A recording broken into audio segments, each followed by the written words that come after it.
Estamos aqui com o Heródoto, jornalista, e hoje a gente vai discutir um pouco sobre o impeachment que aconteceu em 2016 e saber a visão dele sobre tudo que aconteceu, né, como um grande evento que teve na política brasileira.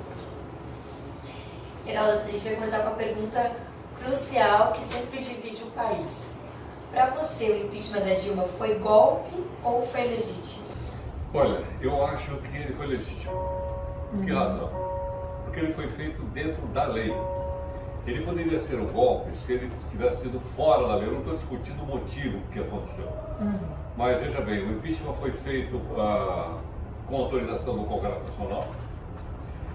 Teve a participação do Supremo Tribunal Federal. Foi o ministro do Supremo Tribunal Federal, Dias Toffoli, que organizou a sessão do Congresso, que acabou combinando com o impeachment dela. Como ela poderia não ter sido impeachada, porque dependia fundamentalmente do voto dos parlamentares que estavam lá. Eles poderiam ter dito, não, achamos que ela não deve ser impeachada, ela continuaria. Golpe é diferente. O golpe é o seguinte, é quando eu violo uma lei, quando eu impeço uma coisa acontecer. Por exemplo, em 64, que foi um golpe de Estado. Por que razão? Porque você usou a força para tirar o presidente da República. Não estou dizendo se era bom ou ruim, para tirar o presidente pela força, aquilo foi um golpe. Agora, no momento em que eu faço as coisas dentro da normalidade constitucional, não é golpe. Por esse motivo, não considero golpe. Na questão da lei, na votação, a cassação do mandato da Dilma não teve, né? Porque ela não perdeu direitos políticos na cassação. Isso pode ser uma quebra da Constituição ou você acha que não? Que poderia ter? Olha, aí eu não conheço exatamente a Constituição. O que aconteceu ali na hora foi que o ministro que estava dirigindo, eu acho que era o Lewandowski, ele resolveu fazer uma separação entre a possibilidade de ela perder o mandato, portanto ela sofreu o impeachment, e ela continuar com seus direitos políticos preservados. Porque a Constituição diz o seguinte, quando você sofre o impeachment, você perde os seus direitos políticos. Vamos supor o seguinte, vamos supor que houvesse agora um processo de impeachment contra o ministro do Supremo. Sei lá, qualquer um deles, tem 11 lá. Aí o Senado vai e resolve impeachar o cara.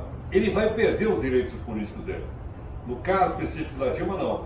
Como houve uma separação, ela continuou com seus direitos políticos, tanto que ela se candidatou ao Senado pelo Estado de Minas Gerais. E a Dilma, antes de sair, ela declarou que a grande marca desse processo é a traição. Começou com uma e acabou com outra. Se referindo ao PS, PMDB. E para você acha que houve traição nesse sentido do partido, do PMDB, aquela declaração do Temer, pouco tempo antes de acontecer o processo de impeachment? Olha, eu acho o seguinte, uma coisa é a gente julgar a política pela pela maneira pela qual você faz. E a outra coisa é você julgar a política pelo lado ético, pelo lado moral.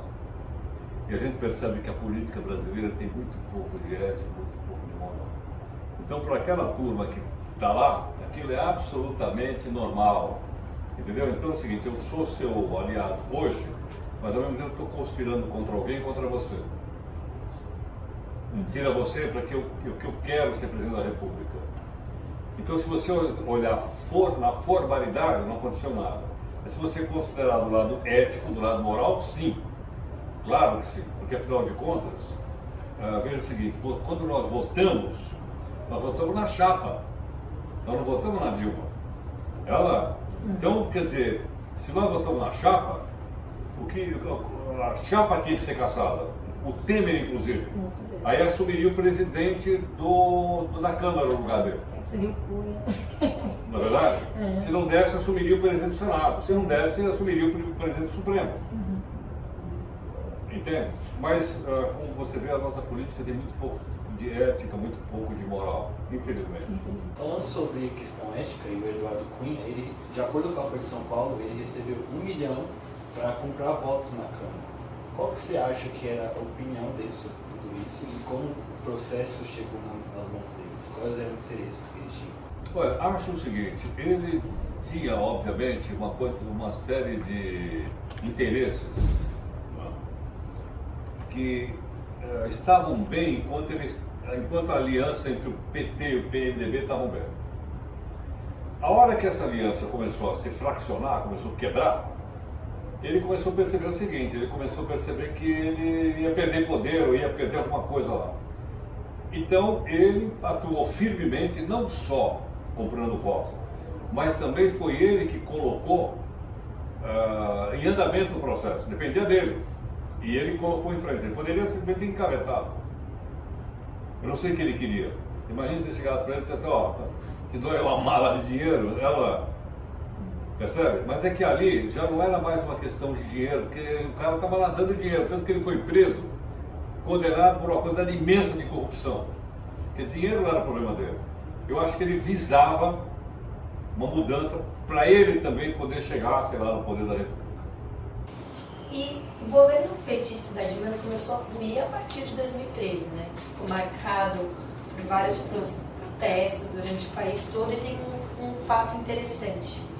Naquele ano de 2013, ela tomou como medida para conter a inflação adiar o aumento das passagens de ônibus em Rio e São Paulo. Ela tomou como medida para que não alimentasse a inflação para aquele ano. Para alguns especialistas, esse foi um erro fatal. Por quê? Porque ela aumentou a passagem em maio daquele mesmo ano. E é comum sempre aumentar na época de janeiro, justamente porque é um período de férias escolares, nas férias também no trabalho, para que não haja revolta popular. E naquele ano foi em maio e causou aquela revolta e alimentou o processo, aquele protesto todo. Você acha que se ela não tivesse tomado medidas como essa, que querendo ou não são medidas um pouco atrapalhadas por uma presidente da República, poderia ter sido diferente o fim do processo do impeachment? Ou você acha que essa ruptura com o Estado e a população já estava meio que fadada a acontecer? Aquilo lá foi, na verdade, mais um estopim.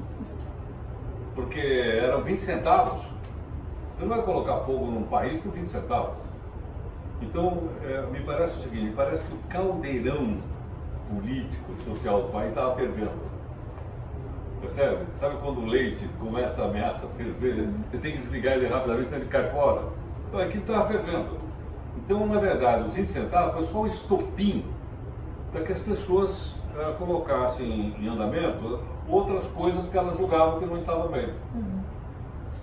Não se esqueça também o seguinte, que a direita no Brasil, ela se fortaleceu muito, ela se organizou muito.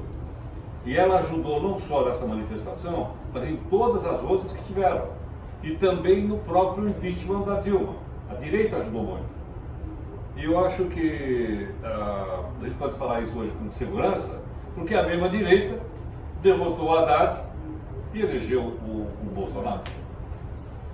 Na questão do Lula, que tem... a Dilma e o Lula são bem próximos, né? Até porque o Lula nomeou a Dilma para passar seu legado. Em 2016, no meio de tantas acusações na Lava Jato, a Dilma nomeou o Lula como ministro da Casa Civil. Esse ato pode ter alguma influência no impeachment? Ou ter trago algo que enfureceu mais as pessoas? Sem dúvida. Sem dúvida. A divulgação desse áudio foi assim um terremoto, sem dúvida alguma, claro. A opinião pública realmente ela se mobilizou muito. E o áudio não podia ter sido divulgado, porque aquele áudio não estava previsto no pedaço de áudio que era possível divulgar, estava fora. Mas ele acabou sendo divulgado. E isso, obviamente, complicou ainda mais a situação dela, sem dúvida alguma. Agora veja o seguinte, o Lula ficou no poder 8 anos. E o governo Lula, ele saiu com 84% de aprovação. Eu duvido que na história do Brasil alguém saiu do governo com 84% de aprovação. Muito bem. O Lula queria apoiar alguém para sucedê-lo, alguém do PT. Ele olha para o PT, onde estão os caras que ajudaram a fundar o PT? Onde estava o Zé Dirceu, o Genuíno, o que mais? O próprio Palocci. enfim, o pessoal histórico do PT. Não estavam mais no governo. Alguns estavam presos, outros estavam com problema. Então ele olhou para uma pessoa que não era do PT, a Dilma não era do PT. A Dilma veio do PDT, do Leonel Brizola. Dizendo o seguinte, ela é uma pessoa que está mais mexendo na área técnica do governo, Petrobras, energia, etc, etc. Então o Lula achou que ela seria a candidata ideal. E ela ganhou a eleição. Muito bem. Ela ficou 4 anos. Daqui de fora dá para perceber o seguinte, o Lula quer voltar. Tá certo? Houve um movimento dentro do PT para volta Lula, dentro do PT, não fora. Para que ela dissesse, bom, olha, você já ficou 4 anos, você não era ninguém, você não era conhecida por ninguém, você nunca teve voto, e eu elegi você presidente da República. A gente estava falando de traição agora há pouco. Certo? Aí o Lula disse, eu quero voltar. Ela disse, não, peraí, não. Eu sou candidata natural à reeleição. Se vocês lembrarem, pode fazer uma pesquisa. O Lula só entrou na campanha dela no finalzinho da campanha. Certo? Porque o Lula, que é o maior líder político que esse país já teve, todos eles gostam, o cara, uma liderança extraordinária, ele olhou lá na frente e falou, opa, se eu tá aí. Mas ela disse, não, agora não, peraí. Agora é o seguinte, eu governei com os caras que você nomeou, ministros, por você nomeou, agora é o seguinte, esses 4 anos são meus. Eu vou colocar os meus ministros aí. Lembra que ela colocou para o ministro da Fazenda? O Joaquim Levy, que hoje é presidente do BNDES. Vinha de onde? Do Bradesco. Lembra disso ou não? Houve, durante o processo, já no final, na votação, muita massa de indecisos indo votar sim, porque eles estavam vendo que era o que a população em geral estava querendo, e isso vem da mediatização desse evento e também do interesses políticos, ou realmente a Dilma tinha uma impopularidade na Câmara? Eu creio que ela tinha alguma impopularidade. Mas é o seguinte, qual é a única maneira que eu consigo para impedir um impeachment? Só se eu tiver maioria dos deputados. Se eu não tiver maioria dos deputados, eu não conseguir, eu vou perder o mandato. Tá certo? O governo dela estava sendo muito mal avaliado. Não por culpa dela, mas por culpa da conjuntura pela qual o país estava passando. O preço, por exemplo, das commodities internacionais que ajudaram muito o Lula, no governo dela eles caíram muito. Então ela foi obrigada a lançar mão de muitas situações econômicas e fiscais para poder segurar o governo. E isso foi enchendo a bola da oposição. E aí o que acontece? O MDB ou o PMDB, que não tem partido, que não tem ideologia, que não tem compromisso com nada, a não ser com o poder, quer dizer, opa, chegou a nossa vez. E chegou mesmo. Tanto que o Temer foi lá. Olha, não esqueça que o Temer foi vice da Dilma 2 vezes. No primeiro mandato da Dilma, a gente nem sabia que ele era o vice dela. Ninguém pronunciava o nome desse homem, pô. Ele sempre foi um político de jogar no bastidor. Nunca colocou a cara para bater, nunca, em nada. Agora, no segundo mandato, quando o MDB, não estou falando só o Temer, quando o MDB pensou, pô, agora é a nossa vez, vamos pegar isso aí, vai cair no nosso colo o poder, pô, aí o MDB saiu para fazer qualquer coisa para derrubar. Para alguns especialistas, por exemplo, o Bruno de Conte, que ele faz parte do grupo docente do Instituto de Economia da Unicamp, ele vê um certo exagero em colocar essa responsabilidade econômica desses ajustes fiscais na Dilma e dizer que o governo gastou demais. Ele enxerga esse cenário muito mais um reflexo de causas internacionais, que o mundo estava passando e que não responsabiliza ela diretamente. Qual que é a sua opinião? Você acha que foi algo internacional ou teve uma responsabilidade diretamente com ela, uma gestão dela? Eu acho que houve uma conjunção de fatores. Um deles é esse internacional, que o preço das commodities caiu. Mas houve também fatores internos. Por exemplo, a dívida pública brasileira vem aumentando gradativamente. Hoje, ela está em 80% do PIB. Se ela continuar nesse ritmo, quando ela chegar a 90% do PIB, 95%, o país vai quebrar, porque ninguém vai colocar um tostão mais nessa dívida pública. Então, durante o período do governo dela, por uma série de razões, essa dívida também aumentou muito. Então, o mercado, principalmente, vocês vão ficar assustados com essa ideia. Dizendo o seguinte, do jeito que o governo está gastando, não estou dizendo que está gastando com coisa boa nem com coisa ruim, está apenas gastando, é um fato real. Nós vamos ficar numa situação de insolvência. Então houve uma conjunção de fatores externos e internos que fizeram com que a crise se avançasse. Veja o seguinte, qual foi o crescimento do PIB nos 2 primeiros anos de mandato dela, no segundo mandato? Negativo. Certo ou não? Quer dizer, o país encolheu. Se você olhar para a história do nosso país, quando isso aconteceu antes? Só em 1930, depois da crise de 29. Aí tem duas recessões fortes, o país caiu muito, porque teve uma quebra do capitalismo internacional atingindo diretamente o Brasil. Certo? Então, durante o período dela, teve duas recessões muito fortes. O número de desempregados foi para 11 milhões. O Temer não conseguiu mudar essa situação. Pelo contrário, aumentou para 12. Mas 11 foi porque ela pegou 11. No período do Lula, não sei se vocês estão lembrados, dava 4% de. Deixou com 7,5%. De desempregado, 4%, é quase pleno emprego. Ou seja, para arrumar emprego era a coisa mais simples. Mas no período dela não. Em questão das eleições de 2018, que teve uma influência forte no processo de impeachment, e decorrer do processo de impeachment, a direita se construiu e ganhou as eleições. Na sua visão, em 2020 e 2022, a esquerda pode voltar de outra forma, com outro tipo de líder? Ou o PT ainda vai querer estar na dianteira desse movimento? Olha, eu não estou com a menor ideia.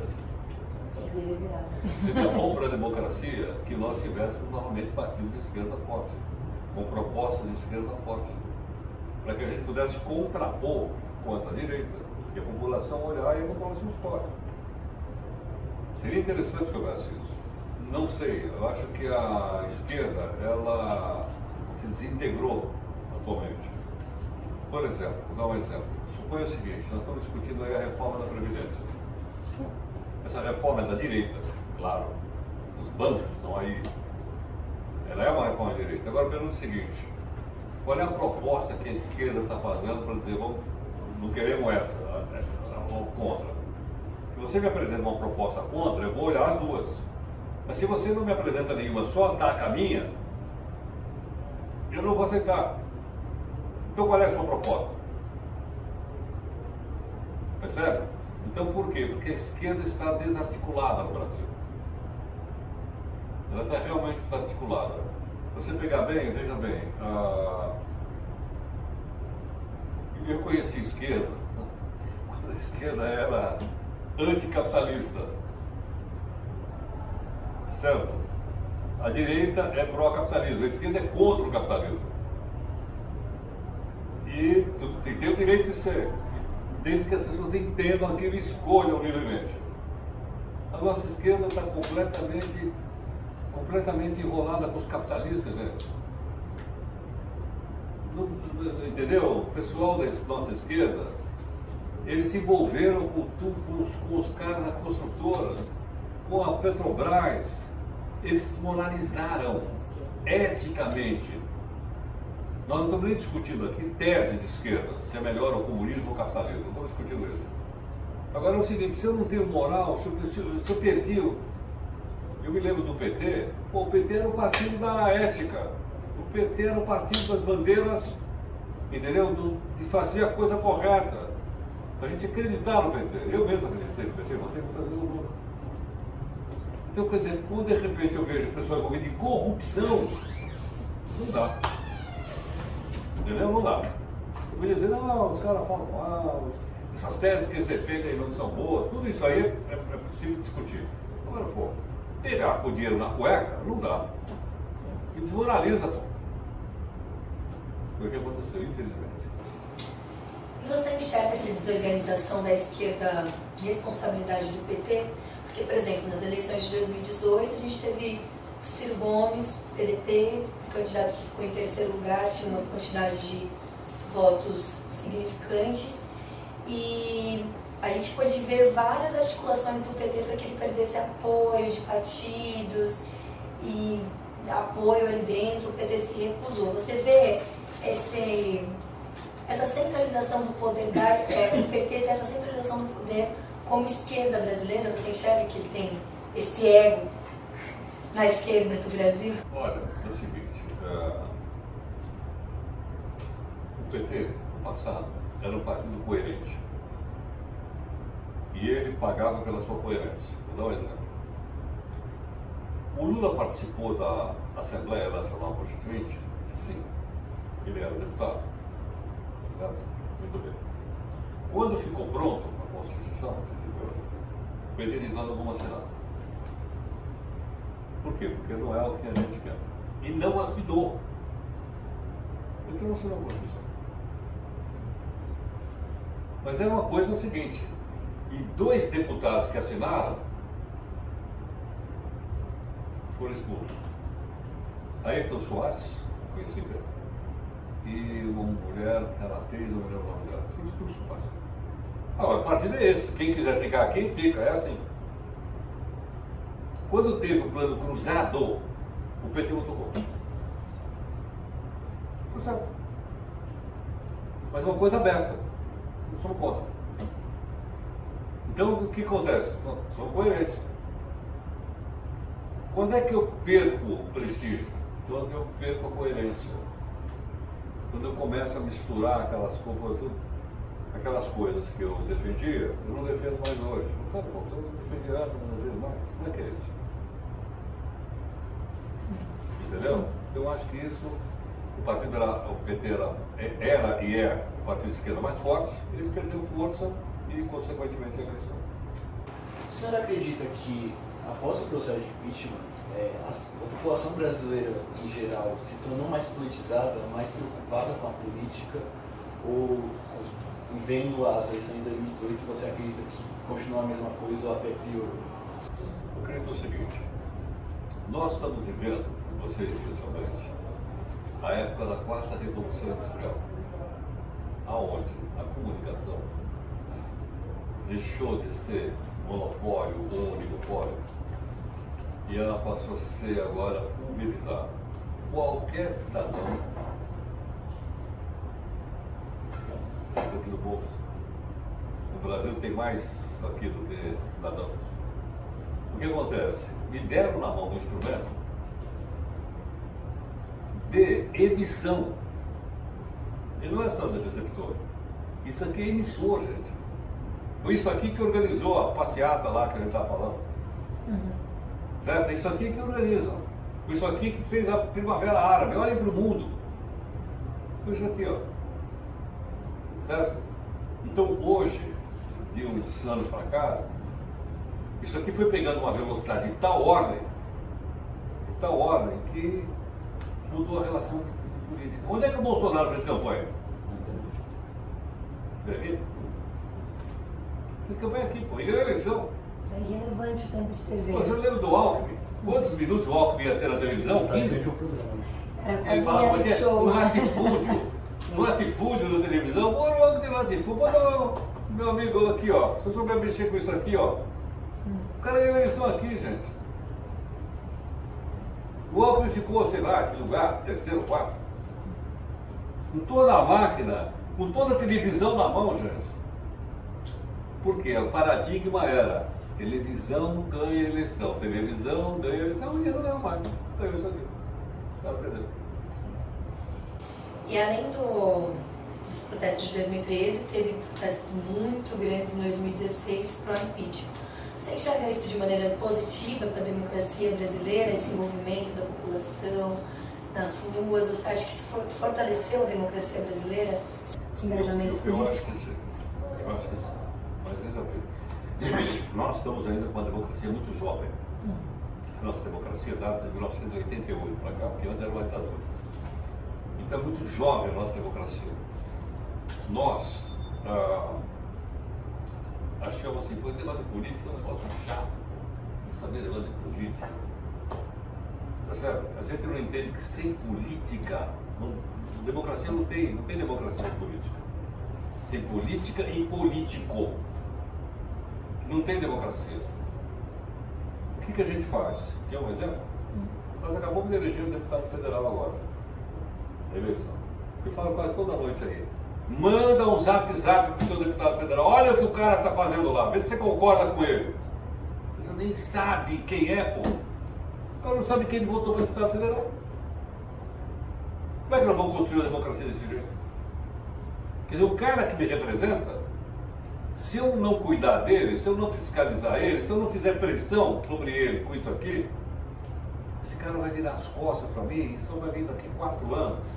Eu pedi o voto dele de novo porque ele quer ficar mais 4 anos lá.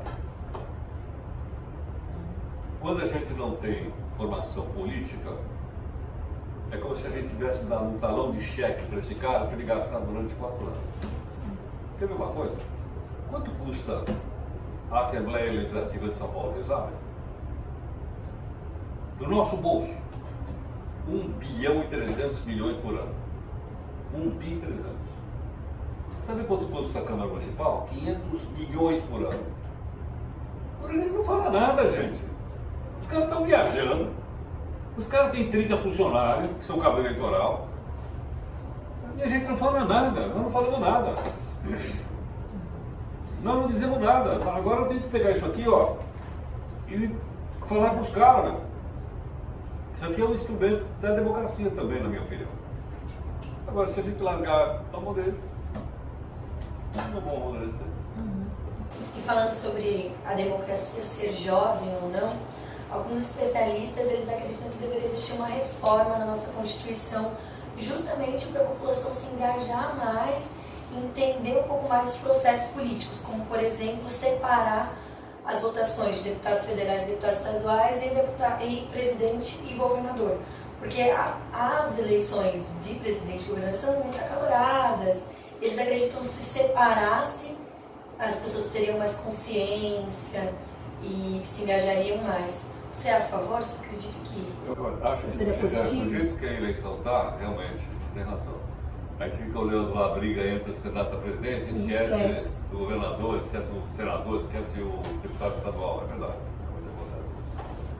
Agora, em outros países do mundo existe isso, mas as pessoas são ligadas. Entendeu? Existe, mas as pessoas acompanham. Outra coisa, você tem voto distrital. Vê se eles querem voto distrital. Não querem. Voto distrital, por exemplo, São Paulo. Pega a cidade de São Paulo, divide em 55 pedaços.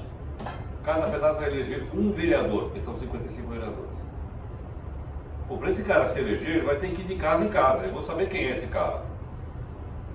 Certo ou não? Aí eu ia encontrar ele na padaria e dizer, escuta, meu, o municipal custa 500 milhões de reais. Certo ou não? Agora, do jeito que tá, eu não sei quem é o cara. Não encontro ele. Eu venho para cá, às vezes, claramente. Eu venho de metrô. Eu nunca vi um vereador no metrô. Eu nunca vi um deputado estadual no metrô. Estou tudo de carro oficial. Entendeu? Mas isso é democracia. Na questão internacional, o processo de impeachment foi bem visto ou mal visto? Olha, não sei dizer exatamente. Eu acho que a maior parte da...